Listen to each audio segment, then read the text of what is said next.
Hello viewers, আসসালামু আলাইকুম। আশা করি সবাই ভালো আছেন। আরেকটি নতুন ব্লগ ভিডিওতে আপনাদের সবাইকে স্বাগতম। তো আজকে এক জায়গায় ঘুরতে আইছি।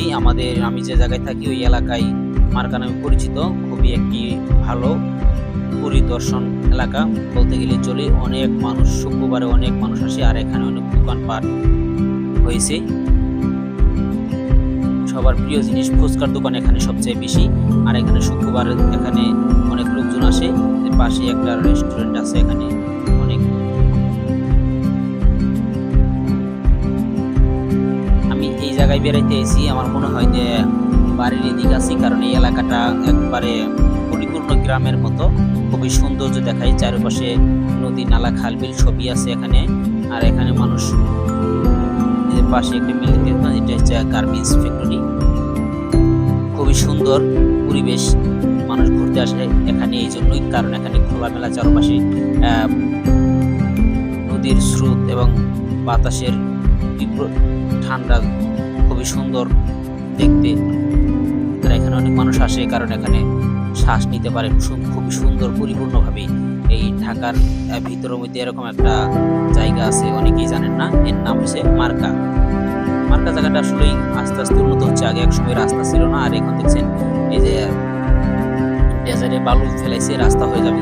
এই যে পাশে কচুরি বানাই, এক সময়। আর এখানে সবকিছুই পাওয়া যায়। অনেক মানুষ এখানে আসে ঘুরতে, হাজার হাজার মানুষ বলতে গেলে চলে। এখানে যেহেতু ডেজার দিয়ে মাটি ফেলাইতেছে, রাস্তাটা পাকা হলে পরে আরো উন্নত হবে, চারপাশে খুবই পার্কের মতো হয়ে যাবে। আসলে এক জায়গায় আস্তে আস্তে উন্নত হলে পরে এখানে সবকিছুই পাওয়া যায়। এখানে অনেক মানুষ ঘুরতে আসে দেখার জন্য, খুবই দর্শনার্থীরা অনেক দূর দূরান্ত থেকে আসে। আসলে মার্কা নামটা এমন একটা নাম, আমি যখন প্রথমে নাম শুনি যে মার্কা কোথায়, আসলে মার্কা আসলে একটা মার্কা, একটা গ্রামের নাম।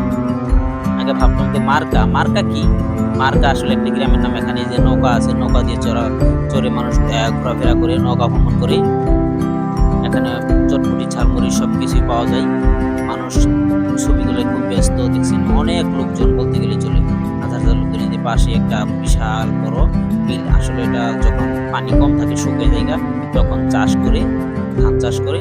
আর যখন পানি ভরাট হয় তখন মানুষের মাছ ধরে।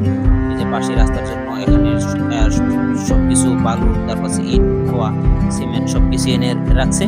এই কয়েকদিন মধ্যেই রাস্তাটা পাকা হলে আরো এই জায়গাটা অনেক উন্নত হবে, অনেক দর্শনার্থী ঘুরতে আসবে এখানে। আমার ঘুরতে ঘুরতে শেষ হয়ে গেল বড় ভিডিও। সবাইকে ধন্যবাদ, আমার পেজটি ফলো করবেন।